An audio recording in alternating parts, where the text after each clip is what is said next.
Welcome to the Startup Grind. Okay, so if I'm live with 200 people, that means it's time for me to talk. Derek, if you'll just give me acknowledgement that you can hear me okay, that'd be great.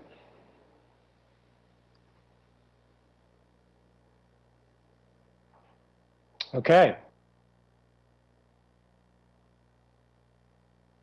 My Mac has been introduced to the blue screen of death by Skype, which for those of you with a Mac know is the gray screen of death that appears about once a month, and that's what we just had. Anyway, I'm Brad Feld. I'm Skyping in from Miami. Sorry I couldn't be there with you, but I'm on the other side of the country. I'm going to talk for the next 20 or so minutes about building a startup community in any city in the world. So I have a very, very deeply held belief that you can build a startup community anywhere. And in fact, I believe that virtually every city in the world needs a startup community. I think there's enormous things that can be learned from Silicon Valley, but there are also many unique characteristics that happen all around the world. I know that there's a mix of people here from around the world as well as from the Bay Area. So I think for folks in the Bay Area, I would say that many of these things are things that have been internalized by the startup community in the Bay Area over the past 50 or 60 years, but I'd encourage all of you to make sure that you're keeping them front of mind because I think they're super important, not just for creating a startup community, but sustaining it over a continual period of time. I started thinking hard about this in 2010. I moved to Boulder in 1995 from Boston, where I had been an entrepreneur and then an angel investor. I sold my first company in 1993 after running it for 7 years, and then made about 40 angel investments between 1994 and 1996. I moved to Boulder in the fall of 1995 with my wife, Amy. She was from Alaska. I was from Dallas. Neither of us were from New England. And Amy told me when I sold my company that she didn't want to stay in Boston. By the time I turned 30, we'd get out of Boston. And 2 months before I turned 30, she informed me that she was moving to Boulder and I was welcome to come with her if I wanted to. So I did.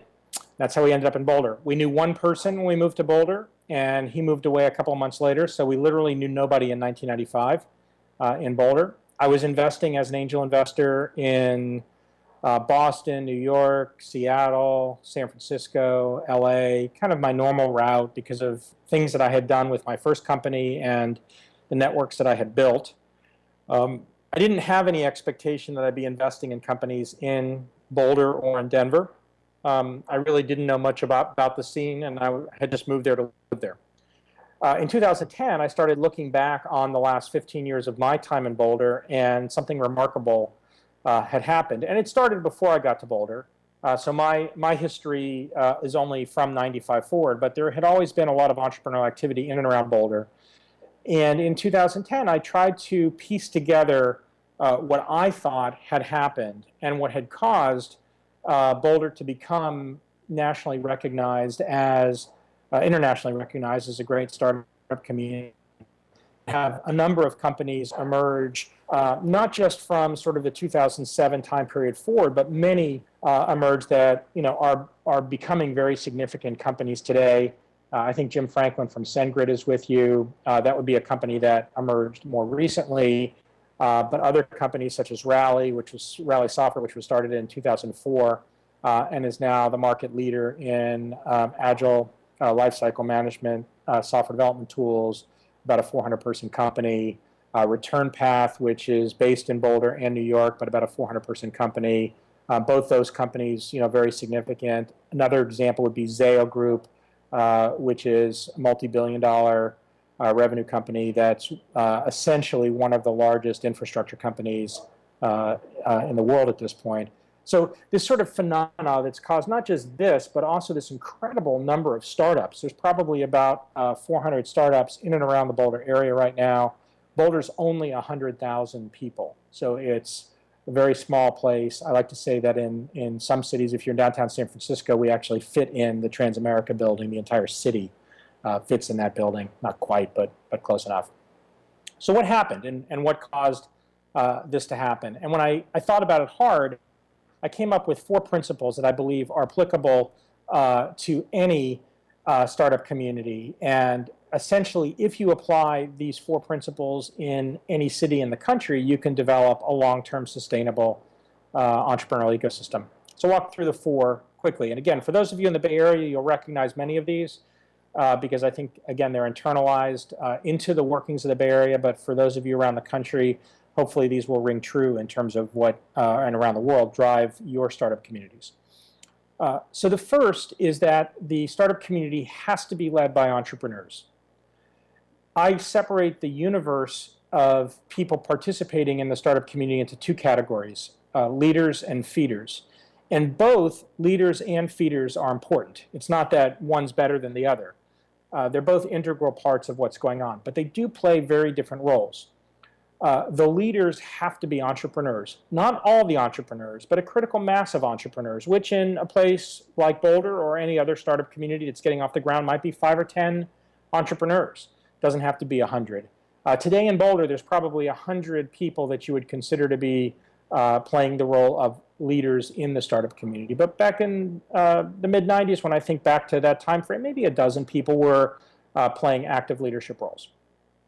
The feeders are everyone else: government, university, investors, the angels and venture capitalists, the service providers, the lawyers, the accountants, economic development organizations, whether they're government-based or not. All of these participants are feeders into the startup community. They play a very important role, but they can't be the leaders. And really, the essence of this is the collision between a network and a hierarchy. Almost all of the things I mentioned in feeders are organizations, and most of them are hierarchies. So people have roles, they have responsibilities within the hierarchies, they have bosses, they have things they report to. Startup community is a network. It's a collection of nodes where those nodes communicate with other nodes, nodes obviously being the individual people in the startup community. And the more linkages in and out of a particular node often impacts the amount of influence or power that individual node has. So the idea that a network is what's driving the startup community is critically important. Members of the feeder organizations, participants, individuals, can be leaders and can play leadership roles in the startup community, but the feeder organizations themselves can't. That's principle number 1. The entrepreneurs have to be the leaders. Second principle is that the leaders have to take a very long-term view. And I like to say at least a generational view, at least 20 years. Again, the Bay Area, Silicon Valley, whatever you want to call it. And interestingly, when you think about startup communities, you now have in the Bay Area multiple neighborhoods. And those neighborhoods roll up to communities. And even communities like what you have on the peninsula are very different culturally and in terms of the dynamics than what you have in San Francisco. But the entrepreneurs who are playing a leadership role have to take a very long-term view. In the Bay Area, you're probably at it for 50, 60 years, maybe longer, depending on when you want to start keeping track. Most of the feeder organizations have much, much shorter time horizons.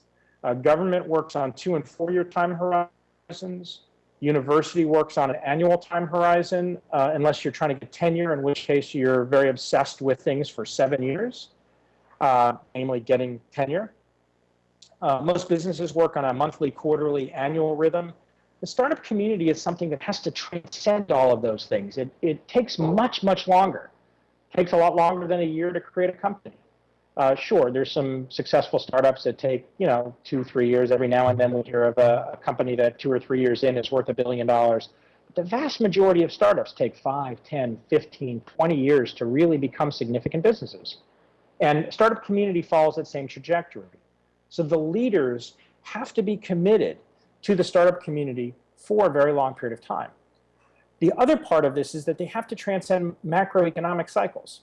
If you think about what happened in 2008 and 2009, even into 2010, we had a global macroeconomic financial cataclysmic meltdown, something like that. String together a bunch of other negative words.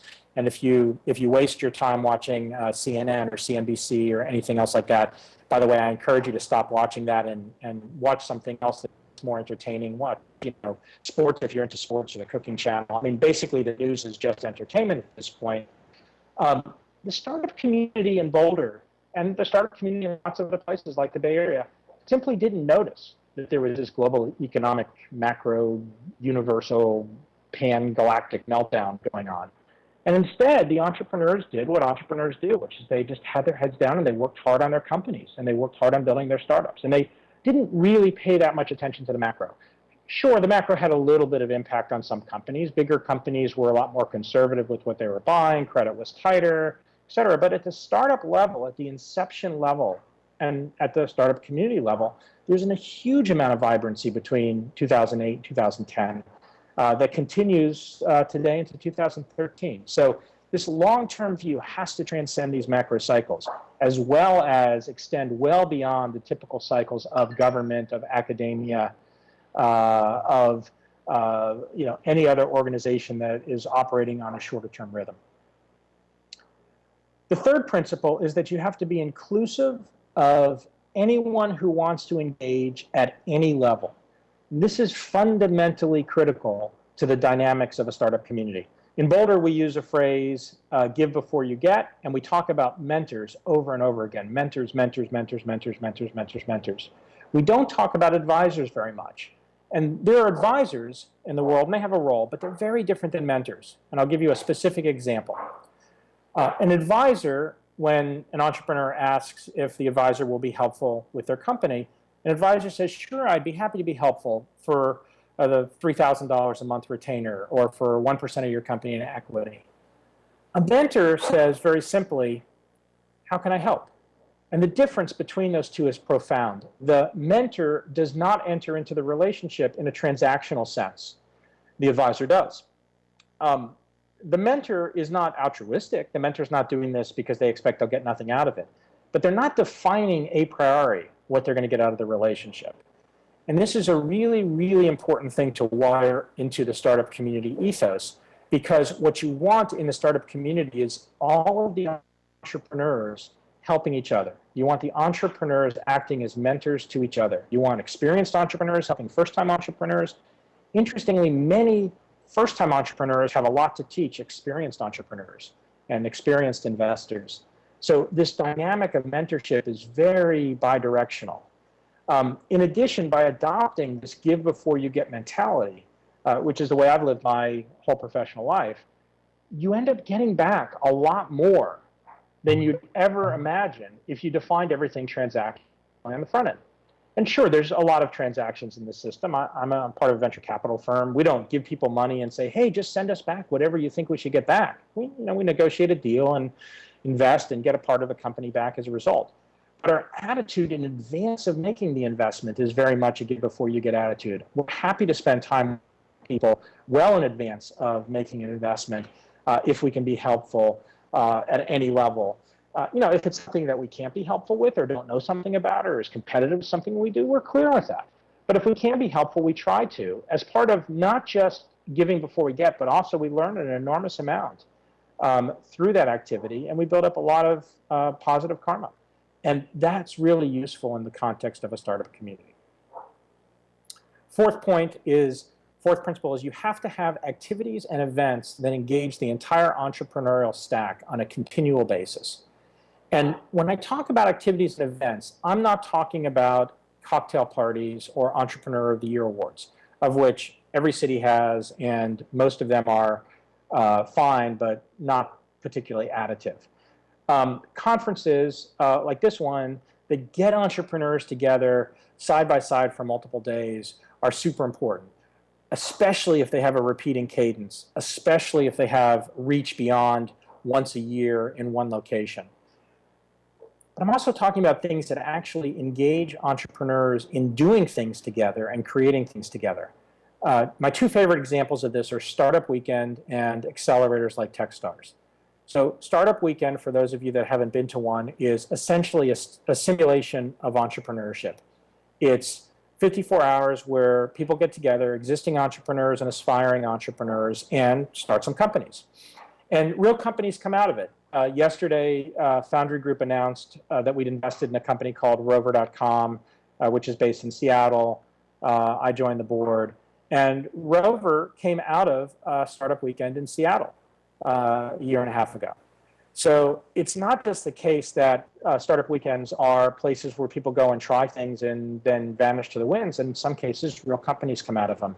I think Eric is at this event. Eric's on the board of Startup Weekend with me, Coaster, and he's a co-founder of Zarly, which is another company that came out of Startup Weekend. So that phenomena is one that's a low-risk, high-impact event where people can get together on a regular basis. And by the way, if you're an existing entrepreneur and you're trying to find partners, great place to go look for partners is Startup Weekend. Co-founders. If you're looking for employees for your company, great place to look at Startup Weekend because those are people who are already looking for entrepreneurial opportunities.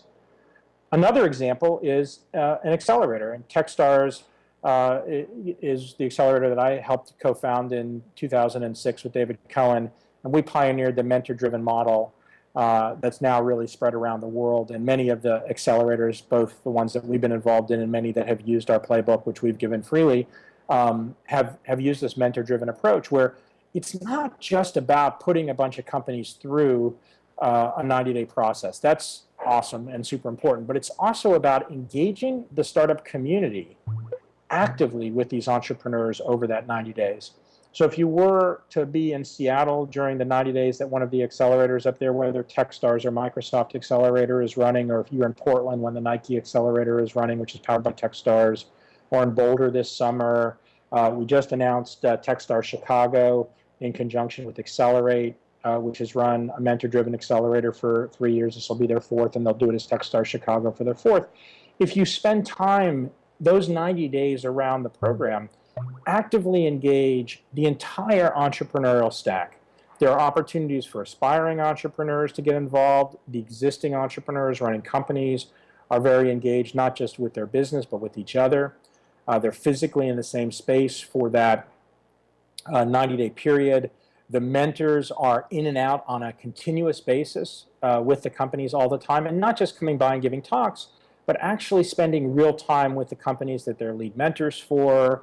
Oftentimes one or two of the companies spending as much as a day or two a week with them and really going very deep. So these are examples of the types of things that I talk about in terms of engaging the entire entrepreneurial stack.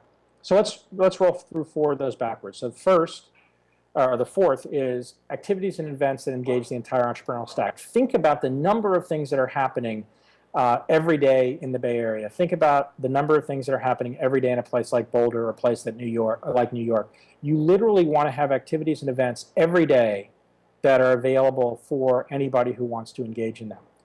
Now, this is super important. Not just that there be activities every day. As entrepreneurs, you don't have to go to every activity, but pick a couple and then become regulars. Engage on a continual basis over a long period of time. Don't show up once, don't show up twice, show up every month, show up every quarter, show up every week, and be part of a small set where you go really, really deep, rather than extending yourself and just being very wide but shallow. The third is that you have to be inclusive of anybody who wants to engage in any way. Give everyone the benefit of the doubt, make it easy for people to get involved in the startup community. Recognize that there will always be bad actors in any startup community. That's just part of life. Most good networks get rid of the bad actors. And if a startup community is a healthy, functioning network, it'll take care of the bad actors. They'll either get converted into good actors and start behaving in a way that's consistent with the values of the startup community, or they'll go find other people to torture, and that'll be just fine. Second is that you have to take a very long-term view. And again, generational, think 20 plus years. And when I talk about my experience in Boulder, I've been in Boulder now for 17 years. I don't talk about being 17 years into a 20-year journey. I talk about being 17 years into a 37-year journey. 5 years from now, I'll be 22 years into a 42-year journey. So always be looking forward in the dynamics of the startup community. Take a very long-term view. And last, the entrepreneurs have to be the leaders.